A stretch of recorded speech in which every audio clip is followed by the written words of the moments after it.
the Granger Farsa tool, tested and proven, will be somewhat a better route to limit the options here for Skylar. But you did mention the Irithel, and I don't see any reason for him to not go for it, unless... I mean, he can also go for, like, you know, the traditional Harith. Harith, yeah.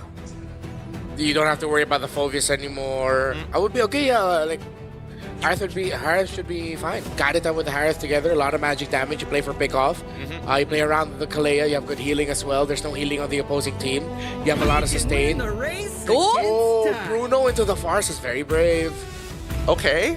Okay, sure. They're gonna go for something like an Angela in mid? No way. No, I don't think so. It wouldn't make any sense if they did. Because then you're really doubling down and hoping that Kyrie gets to do whatever he wants. There we go, the Kadita as expected. So that's two ways they can stop the Feathered Airstrike. Just Fanny. Let's get the Fanny, bro. I feel like they have so much faith in Skylar, like an ungodly amount of faith that he'll be completely fine. Like nothing could ever go bad to Skylar. But what else if not the Fanny? The Nolan was used previously. The Leopard. Of course. Dang, this is really strange to look at because both compositions have been facing off against Team Spirit. Let's see how this breaks down. XO Hall has packed up. Wow. With Sonics and Indonesians wanting to support, of course, the champions of MPLID and hoping that another Indonesian team will be a step closer to making it to the knockouts with one already there. Meanwhile, for Team Spirit, we're waiting to see if Hiko Mania will finally make a triumphant comeback. And how well Sao and Sunset Lover can handle the mid against Keyboy and Sans with a salvo of trades already started by the two. And that's exactly how you want to see this game progress, especially for that mid lane. These constant trades are necessary to make sure that these supports might be a little bit slower in reaching certain areas of the map. And that could open positional advantages for ONIC ID. But for as what we've seen so far, I'm surprised that Skylar, he's played in a meta Bruno versus the Granger very often, but at the same time, is it something that they needed now? Whose call was this? Yeah, it's interesting. Even using the fighter emblem too, which we do see commonly nowadays, but it's just so weird to see the Bruno back. Here that we're in M7 now, because in M6 it was a thing, but now it's not even paired with a Mathilda or anything like that. So it's literally all by himself. Yeah, up against a Farsa, up against a Leomord, up against a Joe, no Purify. Yeah, this first blood is really going to predetermine how big of a snowball the team who finds it first is going to get. Because Sawon as well, he's looking for opportunities, but he has to be careful as soon as level 4 comes through. But at least for one shot, right? He doesn't mind. We're not the ones who have to continuously engage. ONIC ID are the ones who need to find holes. Wow, this gold lane matchup is really interesting. I know we've talked about the Granger not having such a great time in terms of the laning so far because of the adjustments, but it seems like he's managing it pretty well up against the Bruno so far. Skylar's already half HP, but now we might get to see something break out here down bottom. Trying to check if any of the roamers are going to be able to hit level 4 before the big fight breaks out. Kid Bomba handling Ludwig very well in lane. Sao might want to get that. No level 4s just yet for the roamers. Sao's really close though. He's getting there, but I think they both understand. We're just gonna delay this, right? Well, jungle's at level 5. Yeah, there it is. Everyone's all around. Oh, there's a picture fight from Sans. He catches one shot, not even able to contest. Ludwig nearly taking him down. And there's the way of the dragon from Sao. They catch Ludwig, but will Keyboy be enough to finish off the job? Ludwig falls down first, and one shot still alive. Keyboy might be next, and Hiko, will he pick up the kill? He will. That was a great connection between Sao and Sunset Lover to make sure they got the first kill of the game up against Ludwig, and great job by one shot to escape. How does he live that? How is he allowed to live that for so long? And I think that it's one auto attack away. Ludwig, he had damage, literally put him at 1% and it still wasn't enough. Let's quickly go and look at the hand cam here because again, you're expecting from Kyrie's side, he needs to be hyper vigilant when it comes down to farming at a ridiculously fast pace. Once again, ONIC ID not getting the start that they're looking for. Oh wait, that was actually the Tsunami Slap committed by Keyboy, but they did not expect one shot to be there. What were they trying to achieve with that? They were going to go for the one. They were trying to go for the explosion because Sans has his full combination up. But as soon as they saw Barbiel show up, they're like, "We're backing off here. It's not worth it." Sans didn't even have his Petrify. Interesting take. Hiko already has a Sky Piercer. Wow. Team Spirit still holding the front, holding the position. How important is it for a Granger to snowball? And he got the first, or he got a kill early on. So this changes so much in terms of the dynamics that we're about to see. And that was with Hiko already mostly winning out on the gold lane. Can we first talk about some of these items, right? Because we're seeing more and more laners opt to say, you know what? I don't actually need these boots. These boots suck and they waste my time. So first item war axe for Lumpy super early on in this game. And then we look down to the bot side. Hiko, he's already built up straight. Fury Hammer right in to the... Oh, okay. I'm rather surprised they didn't go further than that, actually. Yeah. Why didn't they? I mean, someone had a potential flicker. ONIC were just quick to run away. Oh, now they go for the setup and the combo. Oh, but it seems like there was a bit of displacement. Sawo doesn't actually go down, but now he finally does. Ludwig picks up the kill. Kid Bomba jumping in with the falling star mode. The bravest fighter already committed as well. But who will actually secure the objective? Ludwig still fighting everyone. Skylar with the free hit. Sunset Lover tries to run away, but Skylar finishes him off. Kid Bomba 2 doesn't survive. And what can One Shot and Hiko do? They're all by themselves.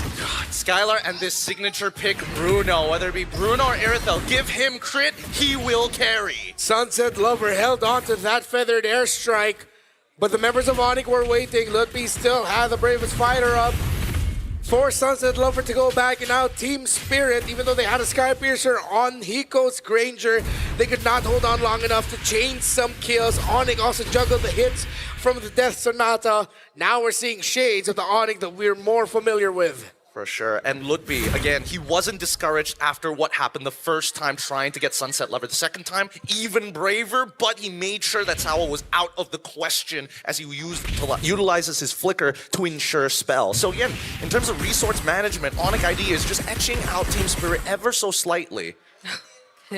Or later into the fight. Yeah, that's twice. Twice.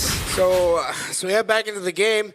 I mean, I don't think there's like alarms blaring off in the Team Spirit camp. They should be good, but Sans already used the Petrify forces, the Purify out of the Granger. Really nice, really nice. And see, this is what I wanted to mention. Oh, Skylar, are you okay? Oh, nice flicker to make sure he doesn't get displaced. But as I was saying, right, ONIC ID at this stage of the game, they're looking to try and supercharge somebody, right? They are willing to take as many fights in the early stages because it's not a matter of whether I get the kill or not. I just need you to press your battle spell. Yeah, you force him out. Keyboy doesn't continue that attempt, but this is a 5-man rotation towards the gold lane. Okay, they're towards the turtle. Now, we see all members of ONIC. Sawo trying to look for a target. There's no bravest fighter just yet from Ludwig. Oh, he actually lands it onto Keyboy, but will the damage be enough? Hiko just going in with a free hit. They actually get to target One Shot, but still, the retribution is gonna be there. He secures the objective for Team Spirit, and now they're trying to run after the other members. Led by Kid Bomba, they actually get to reach Sans and Skylar, but they return under the turret. Beautifully played by Kid Bomba, eating shot after shot, peeling for his team and making sure that the key initiators are taken away. That's how you deal with a composition that wants to pick you off. Make sure that their pistol either has no bullets or you take away the trigger finger.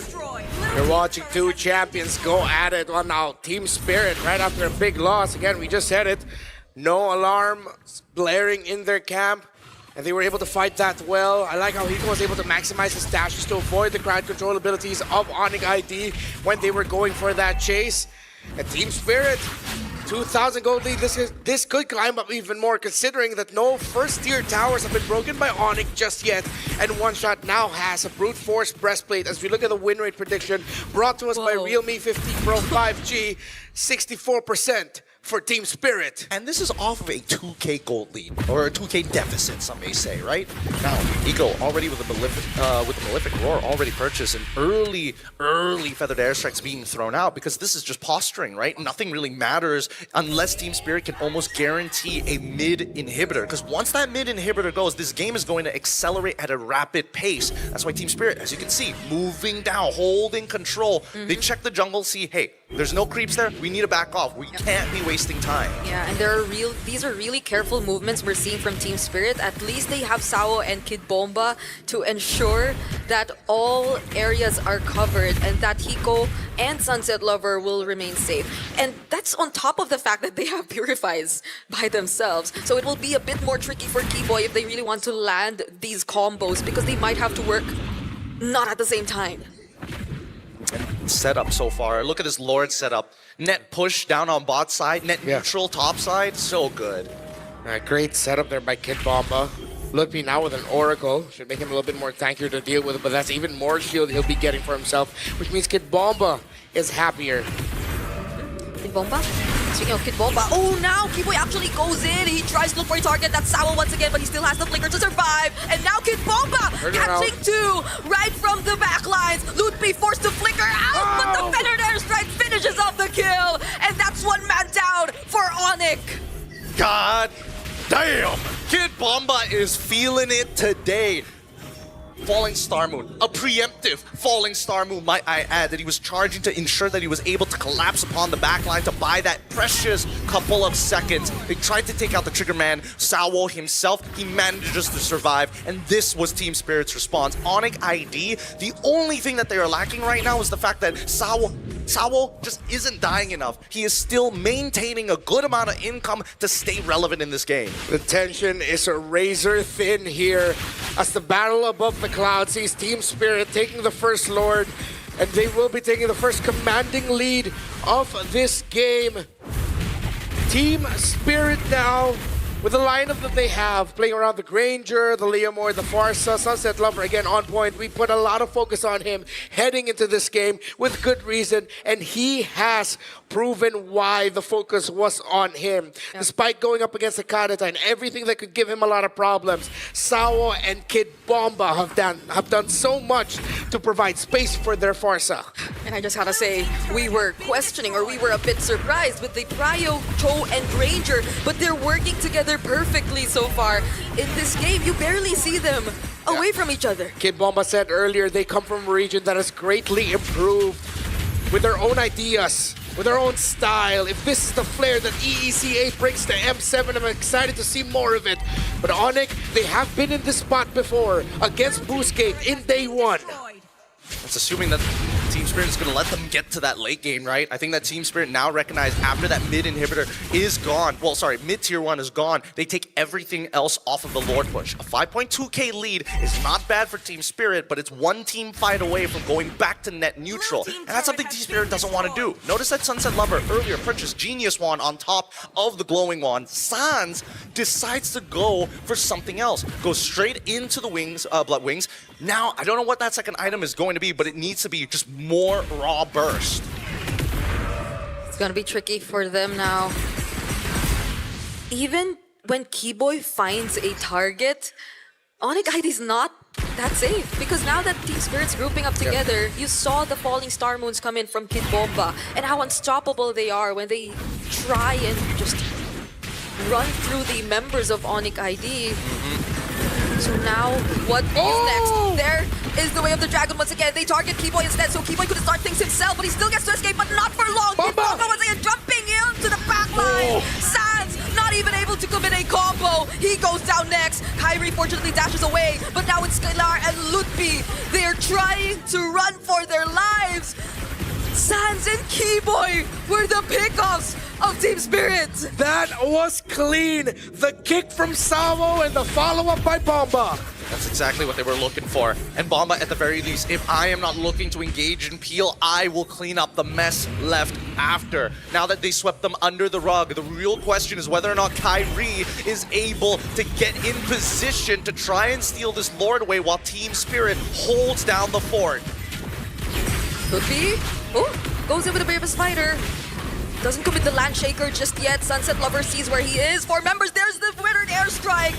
Gets to damage Skylar just a bit. Kid Bomba jumping once again. Keyboy already low. Gets bursted down by 1 shot. Bomba! And Kid Bomba! He's not letting go of these 4 members of ONIC. And now they're completely zoned out. Look at him. He's unstoppable. Falling Star Moon again. He knows he's too big for these boys to handle. This game is something. This man.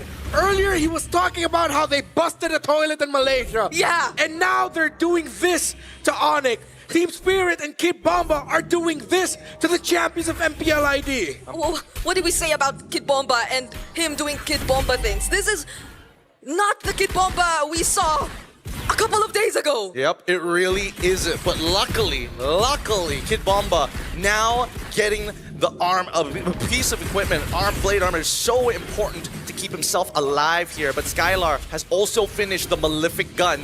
It's a stat check, but let's see as the Lord pushes in. Okay. Another Falling Star Moon, but they just do all of this to zone out. But another kick from Sawo. Lutfi's the target. He doesn't have enough sustain. There's the immortality for Sawo, but he will still remain alive.